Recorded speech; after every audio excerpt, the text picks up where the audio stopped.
Il est facile, dans ce monde d'aujourd'hui, de voir à quel point le monde s'est égaré. Ce n'est pas un nouveau problème. La Bible nous en parle. L'histoire est pleine de d'histoires qui nous montrent que le monde s'est égaré. Même dans le livre des Juges, nous voyons deux fois dans le livre des Juges qu'il est question que chacun faisait ce qui leur plaisait. Et c'est ce qui semblait juste à leurs yeux, n'est-ce pas? Et cela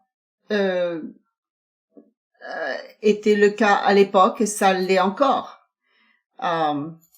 Pour déterminer ce qui est vraiment juste, il faut se tourner vers celui qui a tout créé, qui a fait toutes choses pour pouvoir le savoir. Mais les gens ne sont pas intéressés à ça. Ils veulent utiliser leur propre connaissance pour déterminer ce qui est bien ou mal, et ils veulent également que tout le monde valide ce qu'ils ont déterminé comme étant bien et mal.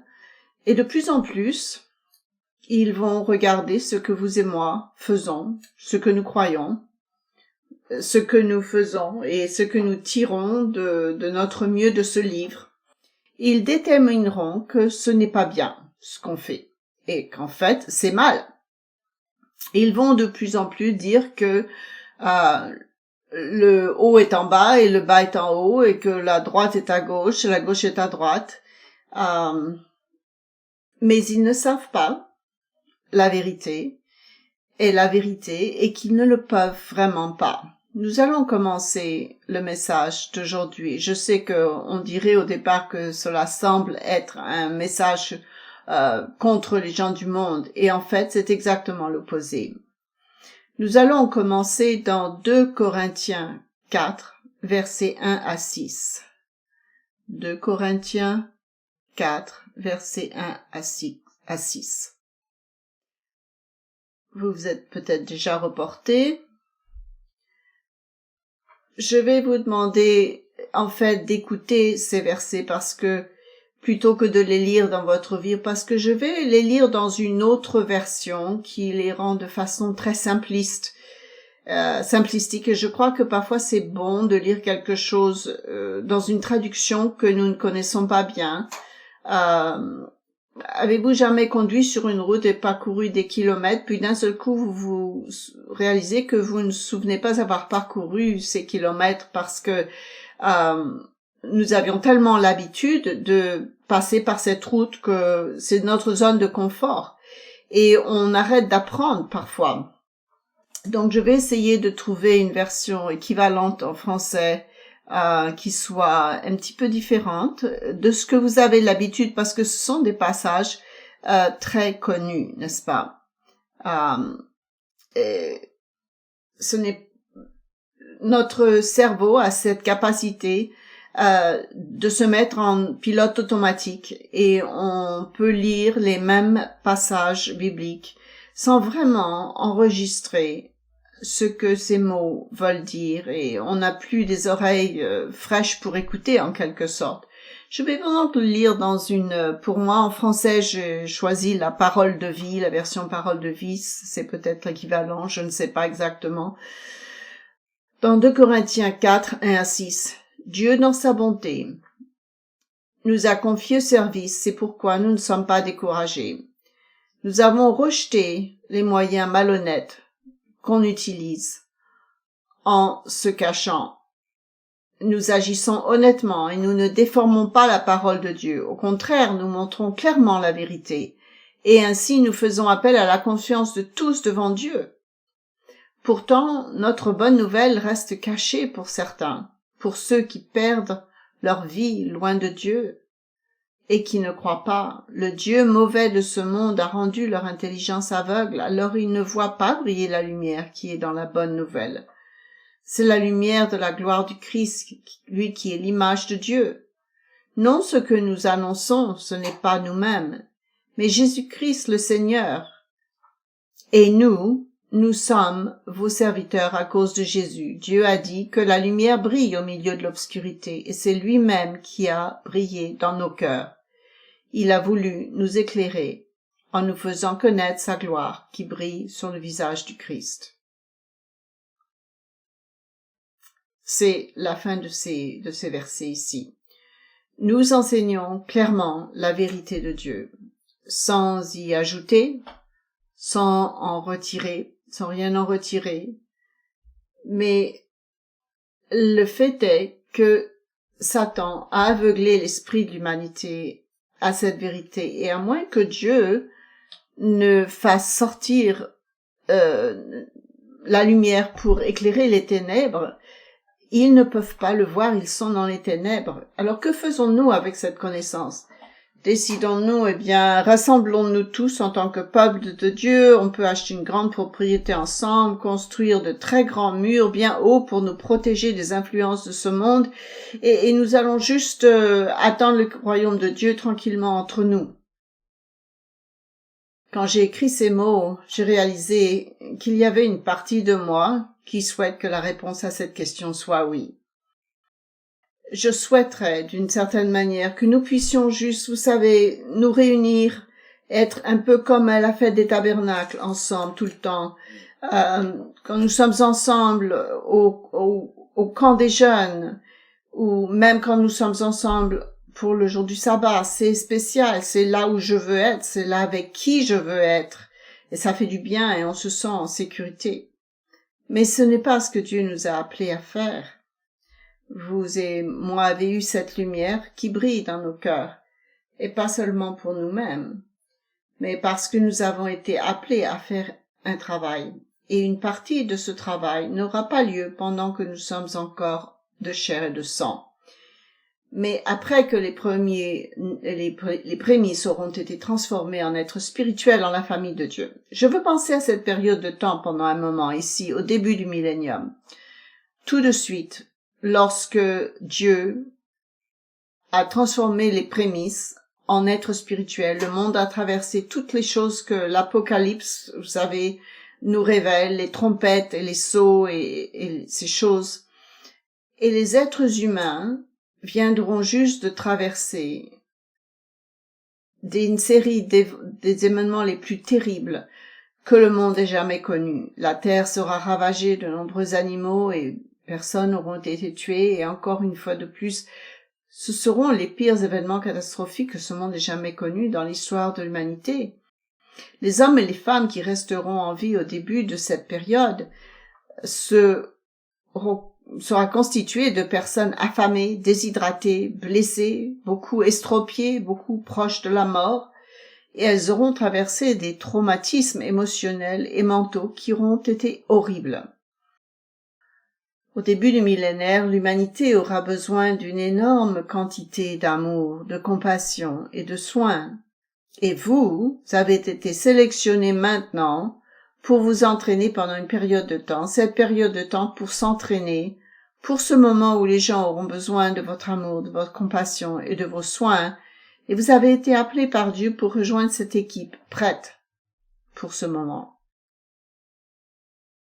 En arrivant à ce temps du millénium, il y aura des gens de tous les horizons de vie, de toutes les races, de toutes les pensées et croyances différentes, tous les genres, toutes les nationalités différentes, toutes les statuts économiques différentes, les âges, les personnes nées, encore une fois, toutes les religions du monde. Il y aura des malades mentaux, il y aura toute la gamme des péchés humains qui sera régnée. Il y aura des voleurs, il y aura des idolâtres, des meurtres, des ivrognes, des toxicomanes, des sans-abri, des adultères, des homosexuels, des transgendres. La liste continue. Pourrez-vous aimer et servir ces gens-là? Peut-être la réponse est simple et oui, je peux. Alors, dans ce cas, je vous pose la question, le faisons-nous maintenant? Parce que c'est notre période de formation. Pouvons-nous aimer ces personnes maintenant? Les aimez-vous maintenant? Aujourd'hui, dans ce sermon, nous allons explorer le fait de faire preuve d'amour envers les gens du monde. Je vais commencer en parlant de vous dire que tout au long de ce message, nous ne parlons jamais d'aimer les choix pécheurs. Ces actions nous ne faisons jamais, nous ne donnons jamais d'approbation au péché ou en arrivant à une conclusion que Dieu est d'accord avec, parce qu'il faut aimer tout le monde, alors c'est bon de vivre comme ils vivent. Pas du tout.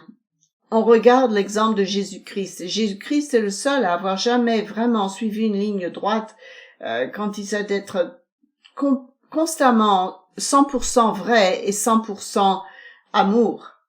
Et nous ne parlons jamais de même compromettre ne serait-ce qu'1% de la vérité. Le péché est faux, Dieu le dit clairement. Il n'y a pas d'autre moyen de considérer cela d'un point de vue biblique. Nous devons haïr les choix de l'humanité qui sont contraires à la voix de Dieu. Nous allons maintenant passer à 2 exemples aujourd'hui. Il y a 2 exemples de notre Seigneur Jésus-Christ qui sont, je crois, spécifiquement enregistrés dans la parole de Dieu pour nous faire mettre au défi nos propres préjugés, nos propres manières de penser que nous n'aimons pas. Parfois, les gens qui entrent dans différentes catégories que nous pensons peut-être qu'ils ne sont pas être dignes d'être aimés.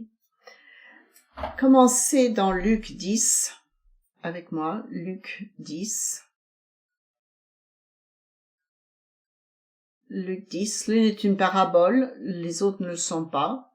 Ce ne sont pas des versets, ce sont des versets que vous n'avez probablement lus des tonnes de fois, et que vous pourriez peut-être réciter par mémoire.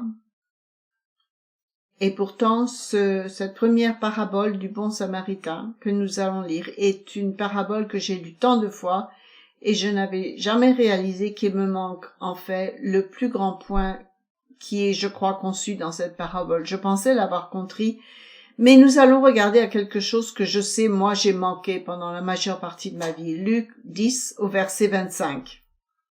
Luc 10, verset 25. Il s'agit ici d'un expert dans la loi religieuse, et il se lève et il dit à Jésus pour l'éprouver, « Maître, que dois-je faire pour hériter la vie éternelle ?» Bonne question. Jésus lui dit, c'était un test, il lui dit, qu'est-il écrit dans la loi? Qui lis-tu? Le Christ n'a pas répondu le docteur de la loi, au contraire, il lui a posé une question. Il lui dit, c'est toi l'expert. Alors, qu'est-ce que la loi dit là-dessus? Il répondit, au verset 27, tu aimeras le Seigneur ton Dieu de tout ton cœur, de toute ton âme, de toute ta force et de toute ta pensée, et ton prochain comme toi-même. Et le Christ lui dit, tu as bien répondu, fais cela et tu vivras. Si on avait le temps de se reporter à Matthieu 22, 40, nous pouvons parler des 2 grands commandements, sur laquelle tout s'accroche, la loi et les prophètes. Ah, Jésus lui dit, eh bien, tu as compris maintenant.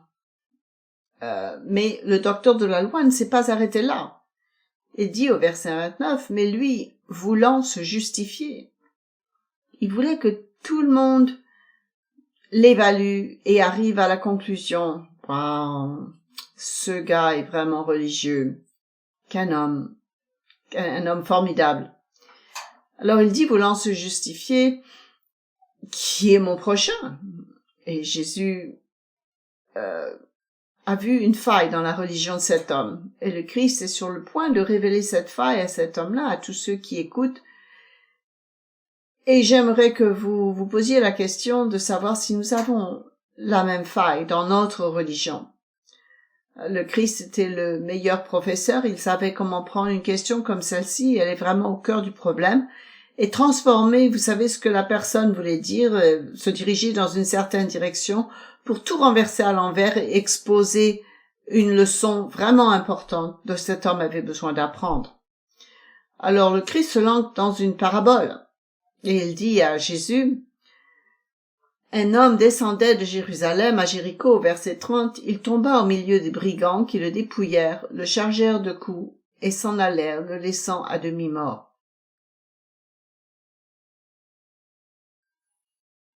Imaginez ce moment pendant une seconde.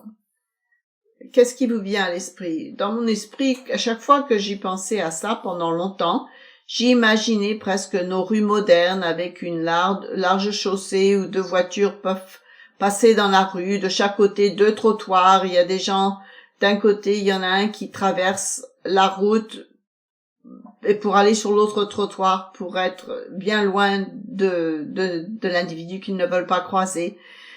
Mais ce n'est pas ça qui s'est passé. Il y a un chemin d'environ 15 à 18 000 kilomètres. Je pense que c'est à peu près 12 kilomètres de long. Même si Jéricho est au nord de Jérusalem, on vous dit il faut y descendre presque 2760 pieds. Et Jéricho est à 864 pieds sous le niveau de la mer, donc c'est une descente en altitude. C'est une chute d'altitude assez importante entre Jérusalem et Jéricho, et il y a une section du chemin qui a été nommée l'Ascension du sang. Cet endroit est sec comme un os, c'est tout un désert, c'est tout marron et sèche. C'est un chemin très raide et il y a beaucoup d'endroits sur ce chemin où le chemin est à peine assez large pour que deux personnes puissent se contourner. Si vous tapez sur une recherche Google le chemin du sang, l'ascension du sang, vous trouverez une référence à ce chemin entre Jérusalem et Jéricho. Il y a des gros rochers, tout est brun, c'est un peu sale et sec. Il y a des grottes ici et là où les gens peuvent se cacher. Et c'est à cet endroit-là que les voleurs se cachaient et ils tendaient des embuscades aux gens qui marchaient le long de ce chemin en les blessant et en les laissant à moitié morts, comme cette histoire nous le raconte. Mais c'est très différent de ce que j'avais en tête. C'est cette section à laquelle le Christ faisait probablement référence au verset 31. Il dit « Un sacrificateur qui fortuitement descendrait par le même chemin, ayant vu cet homme, passa outre. » En anglais, il est dit « Il passa de l'autre côté du chemin. » C'est une parabole que le Christ a conçue ici pour enseigner ce moment. Maintenant, certains pensent que cela est conçu spécifiquement par Jésus-Christ pour être complètement ridicule. Passer de l'autre côté. Ils connaissent ce chemin. Ils savent que ce n'est pas quelque chose ils savent qu'ils ne peuvent à peine s'éviter sur le chemin. Le chemin est tellement étroit. Donc c'est presque comique que vous devriez passer cette personne. En anglais, il est dit ils sont passés de l'autre côté. C'est bon. En français, il dit simplement ils passent à outre. C'est pour ça que ça ne correspond pas exactement pareil. À cette époque-là, environ 12 000 sacrificateurs vivaient à Jéricho. Et alors qu'ils allaient au temple à Jérusalem, quand c'était leur moment de servir au temple, ils devaient voyager de cette façon sur ce chemin et faire des allers-retours. Nous critiquons souvent le sacrificateur et le lévite pour n'avoir rien fait dans cette situation, et certainement Christ a montré que c'est juste. Ils auraient dû le faire quelque chose, mais certains prétendent qu'ils essayaient peut-être de maintenir ce qui est considéré comme les lois plus élevées. Donc ce qui est courant à cette époque, c'était de débattre entre les esprits religieux et les gens bien, quelle était la plus grande de la loi. Lorsque deux lois entrent en conflit les unes avec les autres, laquelle l'emporte sur l'autre. Les gens aimaient débattre de cela. Diverses sections, différentes écoles de pensée juifs auraient ce qu'elles considéraient un ordre supérieur de la loi. Et ils s'asseyaient ensemble pour discuter de cela. Et dans cette parabole, nous avons un individu qui est au bord de la mort, et s'il mourait, Nombre 19, verset 11, nous dit qu'il était impur. C'est que vous touchiez cet individu, vous seriez impur pendant 7 jours. Et si vous êtes impur et que vous allez faire votre travail à Jérusalem, vous pouvez pas accomplir votre travail parce que vous pouvez pas servir au temple si vous avez touché un mort. Alors peut-être qu'il tenait les lois de la pureté au-dessus de l'ordre d'aimer les autres quand elles ont été en conflit à cause de cela. Le Christ avait déjà dit aux experts de la loi religieuse qu'il avait répondu sagement lorsqu'il avait élevé le fait qu'il fallait aimer Dieu et aimer les êtres humains comme les deux plus grands commandements. Donc il est possible que cet individu, qui est probablement un pharisien puisqu'il est un docteur de la loi religieuse, il est probablement un pharisien. Nous savons bien que les pharisiens appréciaient beaucoup plus cette loi que la loi de la pureté, où les Saoudéens sont les Lévites, et vous savez que certains autres rabbins élevaient la loi de l'impureté, de la pureté au-dessus de cela. Ce que j'avais manqué dans le passé, c'est qu'il s'agit d'une parabole très bien conçue du Christ pour enseigner une leçon très importante. Cet docteur de la loi croit que le Christ vient d'utiliser l'exemple des Sadducéens parce que à cette époque-là, il était courant pour enseigner d'utiliser deux mauvais exemples pour ensuite montrer le troisième, le bon exemple. Donc, il avait introduit le fait que deux Sadducéens avaient passé outre cet homme, et donc le troisième homme qui vient, ça sera probablement un pharisien. Il s'attendait à ce que cet troisième exemple soit l'exemple de quelqu'un qui a bien fait, et que ce soit un pharisien. Il pensait, les gens qui l'écoutaient, qu'il était en train de comparer les pharisiens aux Sadducéens. Mais au verset 33, il leur dit, en fait, un certain Samaritain. Attends, quoi? Qui est le héros de l'histoire? Un Samaritain? Personne n'écoutant Jésus-Christ, à ce moment-là, ne s'attendait à ce que ce soit l'exemple de qui avait bien fait. Tout le monde écoutant cette histoire, que vous soyez un pharisien ou un sadducéen, se seraient tous identifiés en tant que pharisiens ou sadducéens, juifs, mais tous les juifs détestaient les Samaritains. Personne n'écoutant cette histoire n'aurait considéré un Samaritain comme étant son prochain. Après tout, ils appelaient communément les Samaritains des chiens métis. Il a dit, celui qui mange le pain des Samaritains est comme celui qui mange la chair de porc. Ils les ont regroupés dans la même catégorie, et les Juifs détestaient les Samaritains. Maintenant, après l'époque de Salomon, lorsque le nord des nations d'Israël s'est divisé en deux groupes, vous savez, du nord et le sud qui est allé avec Jéroboam, et les tribus de Jéroboam ont fait de Samarie leur capitale au lieu de Jérusalem. Ils ont commencé à sacrifier à des faux dieux, ils ont complètement perdu le fil du vrai Dieu. Et Dieu a permis au nord d'Israël d'être conquis par les Assyriens. Une partie d'Israël est restée là-bas, mais ils ont été emmenés en captivité. Et ils avaient péché, nous voyons dans Deutéronome, ils avaient péché contre Dieu, ils s'étaient éloignés de Dieu, du vrai peuple de Dieu, et les enseignants juifs à cette époque-là utilisaient le terme voisin pour signifier un camarade israélite. Je dois aimer mon prochain, c'est-à-dire je dois aimer mes camarades israélites. Et un Samaritain n'était certainement pas mon prochain. Dans Jean 4, verset 9, on ne va pas s'y reporter, mais Jésus-Christ passait par Samarie, et si vous vous souvenez, il y avait une femme samaritaine au puits. Ce n'était pas une femme qui n'avait pas péché. Il lui dit, tu as eu 5 maris, celui avec qui tu vis n'est pas ton mari. Alors, nous ne parlons pas de quelque chose de parfait en tant que Samaritain. Le Christ lui dit dans Jean 4, il dit, comment se fait-il que tu sois un juif et que tu me demandes à boire à moi une samaritaine, car les juifs n'ont aucune relation avec les samaritains. Et surtout pas une femme, les juifs ne parlent pas aux samaritains. Et le sentiment allait dans les deux sens. Vous vous souvenez que dans Luc 9, les fils du tonnerre traversent à travers la Samarie en essayant de descendre à Jérusalem avec Jésus-Christ, et les Samaritains ne les laissent pas rentrer dans leur village, alors ils veulent appeler le feu du ciel pour les anéantir, ces Samaritains.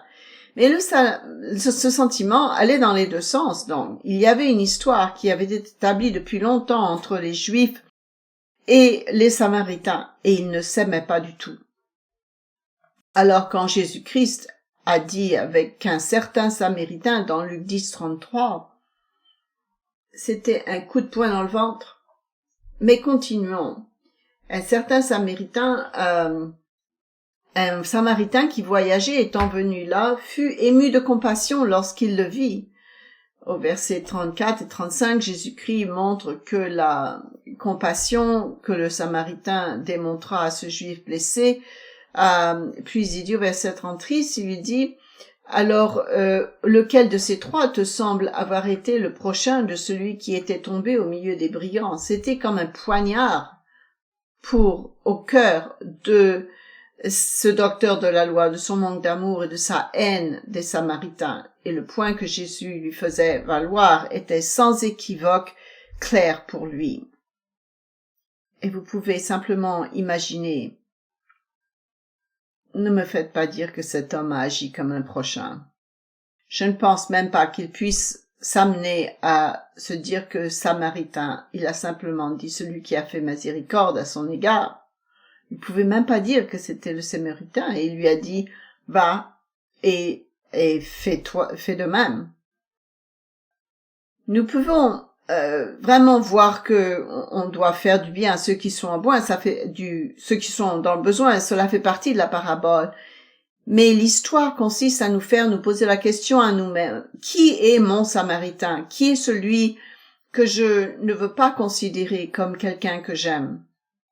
Rappelez-vous que c'est toute la configuration de cette histoire. L'homme voulait être justifié qu'il aimait son prochain, ses frères juifs. Mais Christ l'a ramené face à face avec la réalité qu'il y avait des gens qu'il n'était pas prêt à aimer. Il se fichait d'eux, de ce qui leur arrivait. S'il était sur le bord de la route, vous feriez bien de croire qu'il n'allait pas s'arrêter pour les aider. C'est ce que cet docteur de la loi avait besoin de voir sur lui-même. Il n'avait pas besoin d'une tape dans le dos pour lui dire qu'il avait fait un bon travail pour obéir à la loi juive. Ce dont il avait besoin était de voir son ongle mort. Maintenant, ne nous trompons pas non plus que Jésus-Christ ne disait pas que tout ce que les Samaritains avaient fait était bien. Ce n'était pas la question ici. Certainement, Dieu et Jésus-Christ ont toujours détesté le péché. Cela ne change pas. Les Samaritains avaient dans l'ensemble enfreint la loi de Dieu comme le reste du monde. Ils avaient un mélange de ce que nous appelons le syncrétisme, une religion syncrétique, un mélange d'une certaine vérité et du mensonge. Et cela ressemble beaucoup à notre christianisme moderne autour de nous. C'est un mélange, n'est-ce pas? Mais le point ici que si vous vouliez avoir la vie éternelle, si vous voulez être comme le Père, si vous voulez être comme le Fils, Jésus-Christ, vous devez avoir un amour profond pour l'humanité. Et il ne s'agit pas du Samaritain, il s'agit de votre vie éternelle. Et nous devons donc nous demander s'il y a quelqu'un que je ne considérerais pas comme mon prochain. Est-ce qu'il y a quelqu'un que nous ne voulons pas considérer comme notre prochain? Quelqu'un que nous mettons dans une catégorie différente. Oh non, on ne l'appellerait jamais un chien, n'est-ce pas? Mais on ne ferait pas ça. Mais va-t-il moins de votre temps? Qu'en est-il de cette personne au travail ou à l'école qui a ce style de vie qui est définitivement contre la voie de Dieu? Sont-ils votre prochain? Ou sont-ils en quelque sorte un être humain inférieur ou dépravé ou dégradé? Quel est le style de vie le plus méprisable? Mettons, le type de personne que nous pouvons imaginer en ce moment. Est-ce que le Christ est mort pour cet individu? Est-ce qu'ils ont été créés à l'image de Dieu? Est-ce qu'ils ont le potentiel de vivre éternellement dans la famille de Dieu? Est-ce que vous les aideriez si vous les voyez dans le besoin? Auriez-vous de la compassion? La vraie question que je veux que nous examinions est: avons-nous des limites quelconques sur notre définition de qui est notre prochain et donc une limite à notre amour pour cet individu? Quelqu'un que nous ne voudrions pas aimer comme nous-mêmes. Si c'est le cas, voici, cette personne est notre Samaritain. Et c'est quelque chose que nous devons tous considérer. Le Christ est mort pour toute l'humanité, sans exception. Tout le monde était son prochain. Les étrangers. Les Juifs ont mis des limites à cette définition du prochain parce qu'ils ne voulaient pas aimer, et Jésus a exposé cela. Nous permettons-nous jamais de limiter qui est notre prochain? La définition numéro 2, eh bien, tout le monde est mon prochain avec qui je vais à l'église. J'aime ces personnes, mais ils doivent être dans notre église ou dans notre groupe. Qu'en est-il? Vous savez, tous les chrétiens sont mon prochain et ils croient tous que le Christ est mort pour eux. Ils sont tous mes prochains, mais certainement pas ceux qui ont des modes de vie pécheurs. C'est un triste exemple et ça n'a jamais manqué. Quand Jésus-Christ l'a inclus de cette façon, que le peuple de Dieu à ce moment-là, les Samaritains n'étaient pas le peuple de Dieu auquel le Christ avait été envoyé. C'est un triste exemple que le Samaritain, avec toutes les mauvaises choses qu'ils ont fait, la religion synchronique, c'est lui qui s'est arrêté. Il a utilisé sa propre argent pour sauver cet individu. Ça aurait dû être ceux qui avaient été appelés, les Juifs. C'est à nous que Dieu a ouvert l'esprit à sa vérité. Nous sommes supposés faire la bonne chose. Dieu l'a conçu ainsi dans cette histoire. Je pense que parfois, quand je regarde ma propre vie, mon éducation dans l'église, je pense que parfois nous pouvons avoir peur que nous soyons en quelque sorte coupables par association. Vous savez, si quelqu'un me voit être gentil et attentionné et compatisant envers un individu qui vit clairement un style de vie contraire à ce que je peux voir dans la Bible de Dieu, dans la parole de Dieu, alors je suis coupable par association.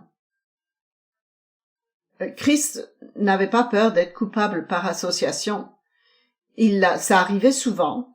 Les gens faisaient beaucoup d'accusations sur le Christ pour le critiquer par rapport aux personnes avec qui il interagissait.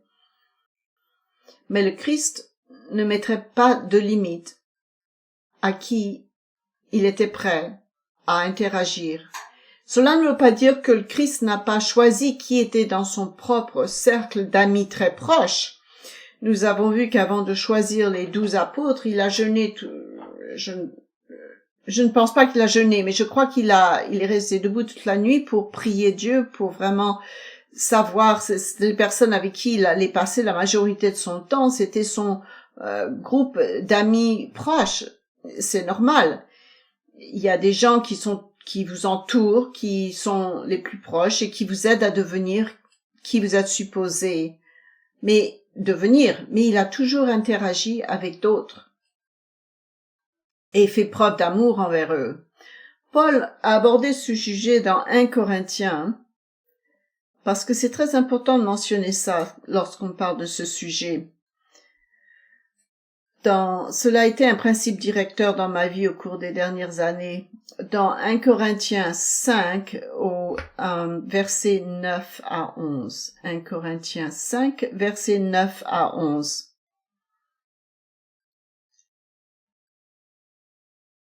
Je vous écris dans ma lettre de ne pas avoir de relation avec des débauchés, des personnes sexuellement immorales en quelque sorte.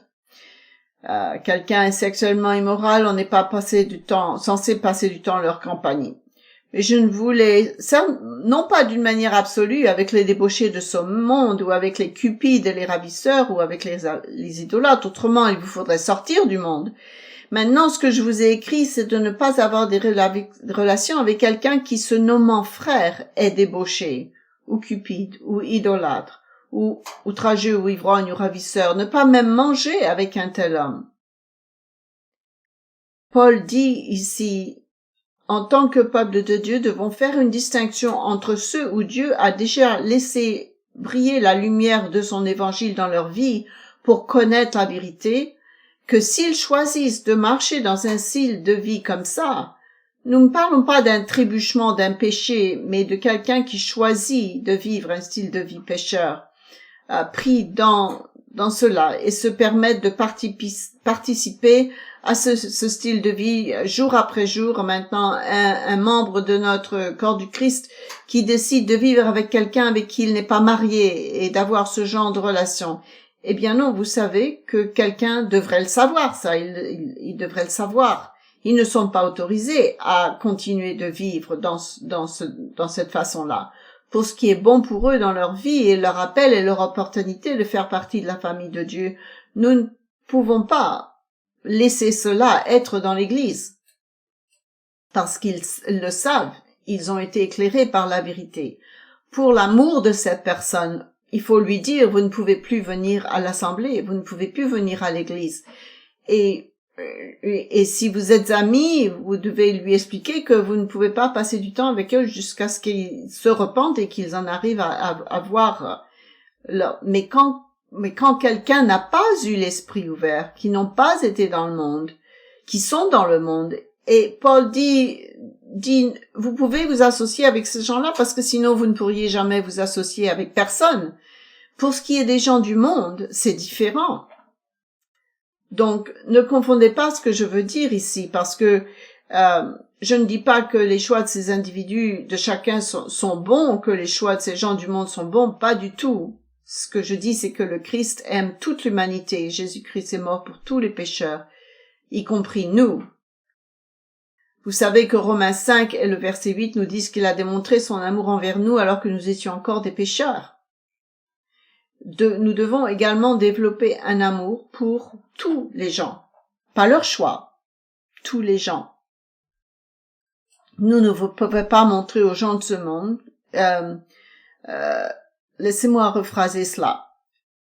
Si nous ne pouvons pas démontrer aux gens du monde que nous les aimons, comment allons-nous jamais pouvoir faire briller la lumière de Dieu et de l'Évangile dans leur vie?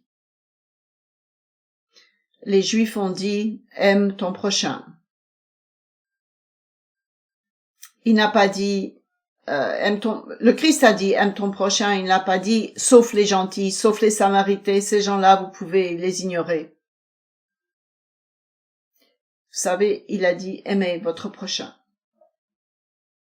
Est-ce que notre amour profond pour les gens a des exceptions? C'était le premier exemple. Passons à un deuxième exemple. Reportez-vous à Marc 1 et au verset 40. Marc. Je dois probablement parler lentement parce que je suis en retard. La dame qui fait la traduction pour les sourds n'est peut-être pas d'accord avec moi. Dans Marc 1, verset 40, Marc 1, verset 40, cela est enregistré par Marc au début du ministère du Christ, et lui dit, un lépreux vient à lui. Arrêtons-nous un instant.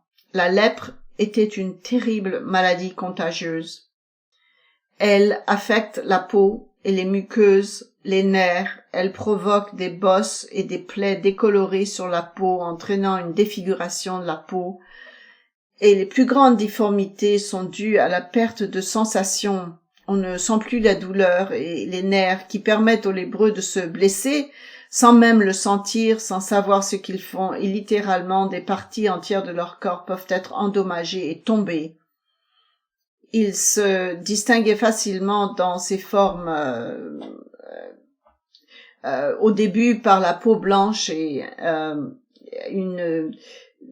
une espèce de chose qui suintait, qui était douloureux. Et dans Deutéronome et dans Lévitique 13:45, il nous dit qu'ils devaient déchirer leurs vêtements, qu'ils devaient laisser leurs cheveux ébouriffés. Il était donc très clair qu'ils ne sont pas une personne bien, qui est malade. Ils doivent se couvrir la bouche et en disant impur, impur partout où ils allaient. Ils devaient vivre isolés à l'extérieur du camp.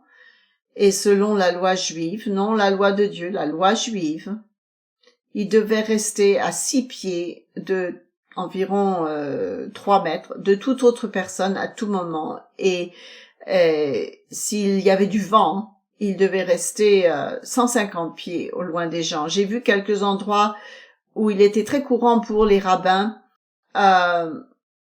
de porter des petites pierres dans leurs vêtements pour les jeter aux lépreux qui s'approchaient trop près d'eux.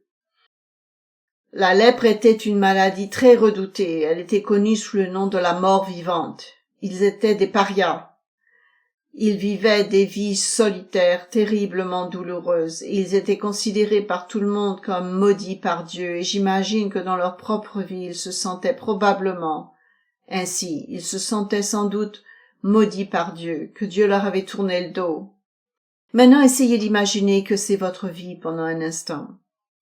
Vous avez attrapé cette terrible maladie. Vous êtes un paria et vous ne pouvez vous approcher de personne. Vous êtes embarrassé, gêné par votre propre apparence et vous devez pouvoir dire à tout le monde de ne pas s'approcher de vous.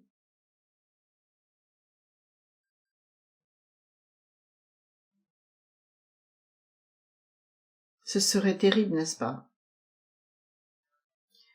Dans un récit ici parallèle, dans Luc, le récit parallèle dans Luc, il nous dit que cet homme avait un cas avancé, il était plein de lèpre.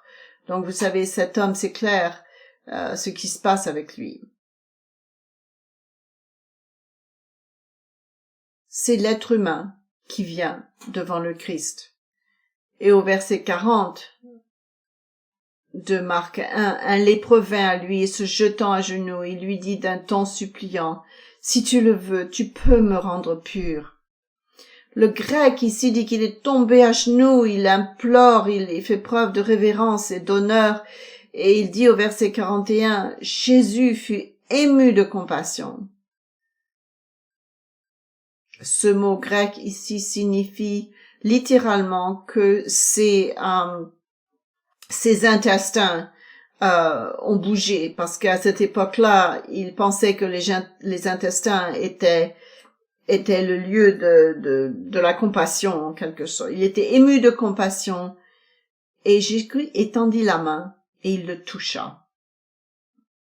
Ce mot grec veut dire s'attacher à lui, pas juste lui donner une petite tape sur le dos. Avant de l'attraper, il le touche, il s'est accroché à lui, il lui a dit « Je suis prêt. Si je le veux, sois pur. » Il a été guéri, instantanément. La lèpre a disparu. Il est dit au verset 42 « Et l'homme a été guéri. » Imaginez ce moment pour vous, dans votre vie, vos mains, votre visage. Vous venez juste d'être guéri. Cette existence que vous avez eue vient de miraculeusement changer en un clin d'œil. Vous revenez autour des gens, vous pouvez être touché. Le Christ l'a touché. Pourriez-vous imaginer que vous n'avez pas pu être avec personne? Vous étiez les morts vivants. Les gens étaient dégoûtés par vous.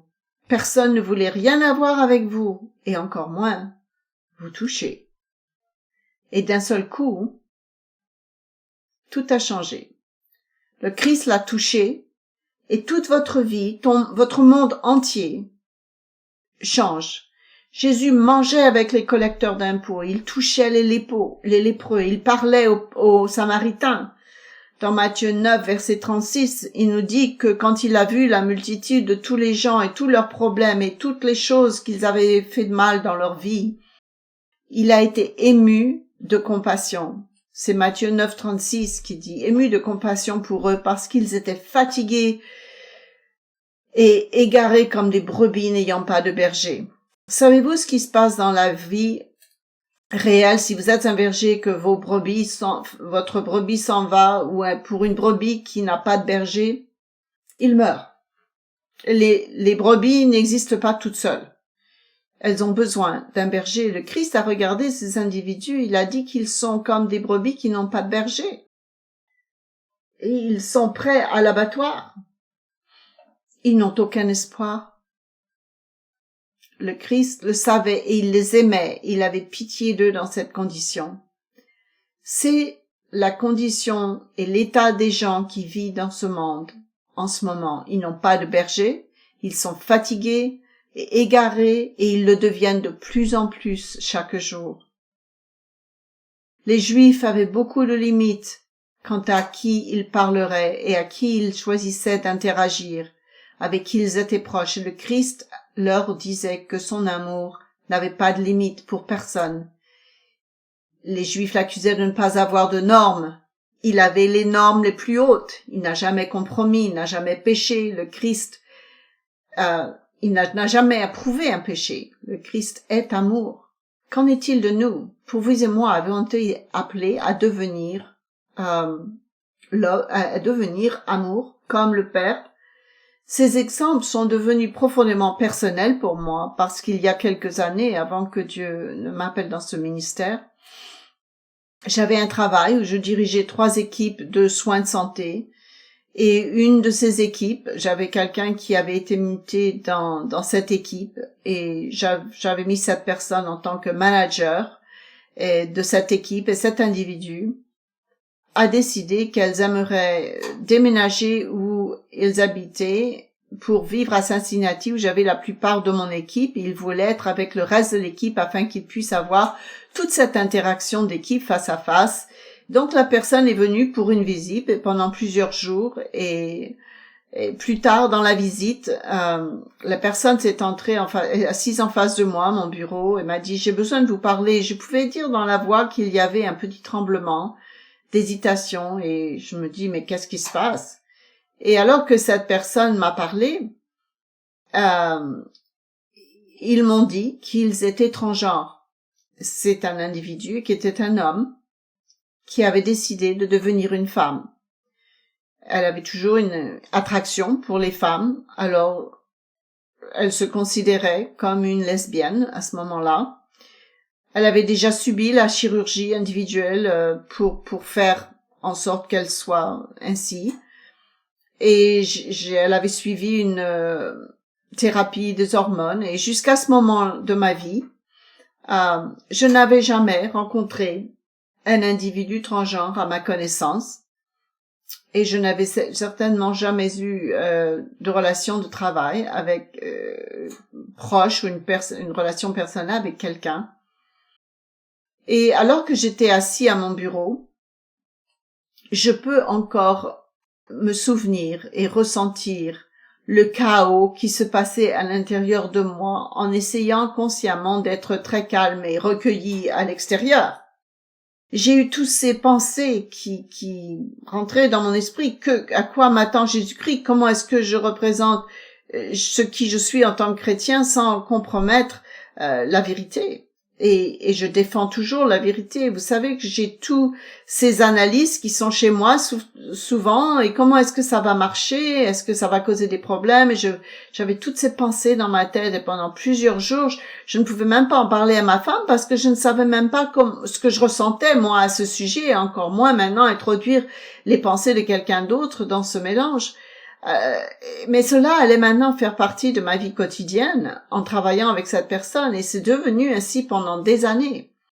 Et ça m'a pris des semaines pour digérer ce que Dieu s'attendait de moi et pour travailler avec cette étude de la parole de Dieu qui m'a amené à un endroit, un moment où j'ai réalisé que j'avais des employés qui vivaient toutes sortes de styles de vie. J'avais des employés qui vivaient ensemble lors du mariage. J'avais des employés qui buvaient trop tout le temps de façon régulière. Il y en avait d'autres qui couchaient avec plusieurs personnes de façon régulière. J'avais d'autres personnes qui faisaient toutes sortes d'autres choses. Et dans tous ces cas-là, j'aimais quand même ces individus. Mais cet individu gay et transgenre, c'était mon Samaritain. Cet individu est tombé dans une catégorie différente pour moi. En dehors du mauvais style de vie auquel je pouvais, en dehors de ce style de vie que Dieu condamne, cet individu avec une éthique incroyable de travail, c'était un employé, l'un de mes meilleurs employés, très intelligent. Le système de Satan avait menti à cette personne. Cet individu souffrait à la recherche du bonheur, d'acceptation, d'amour, comme tous les autres individus de mon équipe. Mais le mensonge de Satan a dit « C'est génial, tu vas être heureux, ce sera du progrès ». C'était tout des mensonges. Je tiens maintenant beaucoup à cette personne et je l'aime beaucoup. Je pourrais toujours continuer à être qui j'étais, défendre mes valeurs, laisser ma lumière briller au milieu dans mon travail. Nous avons finalement développé une relation où je pouvais parler de mes croyances et nous pouvions partager une partie du message de l'Évangile avec cette personne dans une relation respectueuse. J'ai quitté ce travail depuis pour le meilleur travail de toujours et je veux dire que d'être pasteur. Je continue à envoyer des messages à cette personne. J'aime cette personne, je peux le dire. J'attends avec impatience un moment futur où je voudrais partager avec cette personne l'opportunité, le plan complet de Dieu, quand Dieu accorde à cette personne d'avoir ses yeux pleinement ouverts pour comprendre ce que Dieu fait dans ce monde. Cette personne est maintenant mon prochain, mais j'aurais pas pu dire cela avant, il y a plusieurs années. Certains d'entre vous, dépendant de votre expérience de vie, de votre âge et toutes sortes de choses, ne savent peut-être pas ce que c'est pour nos jeunes d'être dans le monde en ce moment. C'est un monde où presque tout va. Nos jeunes ont des amis depuis la maternelle, qu'ils ont connu jusqu'au bout du système scolaire depuis 10 ans, qu'ils ont connu cet individu et la personne décide, vous savez que qui vont commencer à acheter des choses transgenres et gays, et ils essayent de comprendre la même chose que moi j'ai fait, comment est-ce que je peux être un vrai chrétien authentique, tout en aimant toujours cette personne dont je me soucie profondément. Comment puis-je obéir la loi de Dieu et le représenter correctement sans rejeter cette personne à laquelle je tiens? Ce que j'ai appris, c'est que c'est tellement plus compliqué qu'il n'y paraît à la surface. Et dans chaque circonstance, une personne qui est venue me voir depuis lors m'a parlé de leur situation unique. Et chacun d'eux est différent. Et chacun d'eux doit être navigué de façon un petit peu différente. Pour nos jeunes ou toute autre personne confrontée à cette situation, je pense que vous comprenez qu'on ne peut pas juste décider de choses-là en un clin d'œil. Je célèbre vous et vos choix. Nous comprenons qu'on ne peut pas accepter ce qu'ils font, mais on continue toujours de traiter cette personne avec gentillesse pour se soucier de leur succès en dehors de son choix, pour les aimer en tant qu'être humain créé par Dieu, le jour où Dieu enlèvera ses œillères et leur révélera quelque chose de tellement mieux. Maintenant, dans mon entourage proche, je crois toujours que Dieu veut que je m'entoure d'individus passionnés par l'obéissance à la loi de Dieu, qui essayent de se repentir pour changer et grandir à l'image de notre frère aîné, Jésus-Christ. Frères, vous et moi avons été appelés maintenant à pratiquer la voie de la famille divine. Au début du millénaire, nous allons travailler avec des personnes de toutes les nations, de toutes les races, toutes les croyances, de toutes les façons de vivre, toutes les façons de penser qui vont venir en boitant vers un nouvel ordre mondial. Ils ne seront pas en bonne forme mentalement, physiquement, émotionnellement. Et nous serons leur être spirituel dans la famille de Dieu pour leur dire c'est la voie, suivez-la. Nous serons là pour prendre soin d'eux, pour leur apprendre à les soutenir, pour les aider à reconstruire, pour les corriger parfois si nécessaire, mais finalement pour les aimer. Dans le plus grand sens de ce que Dieu avait l'intention avec ce mot, de les aimer. Gardons l'esprit, l'objectif final de tout cela. Dieu construit une famille, la famille de Dieu. Il veut que chaque personne se repente et ne périsse pas. Il les aime et il les veut dans sa famille. Terminons avec Jean 3, verset 16. Jean 3, verset 16. C'est probablement un verset que vous connaissez très bien. Le verset le plus mémorisé du monde entier. Mais nous nous arrêtons souvent au verset 16, du moins l'humanité en général, fait référence à Jean 13, 3, versets 16 et 17. Car Dieu a tant aimé le monde qu'il a donné son Fils unique, afin que quiconque croit en lui ne périsse point, mais qu'il ait la vie éternelle. Car Dieu, en effet, n'a pas envoyé son Fils dans le monde pour qu'il juge le monde, mais pour que le monde soit sauvé par lui. Un verset puissant. Dieu aime l'humanité, Jésus-Christ aime l'humanité, et en tant que frères et sœurs de la famille divine, nous devons nous aussi développer un amour profond pour l'humanité.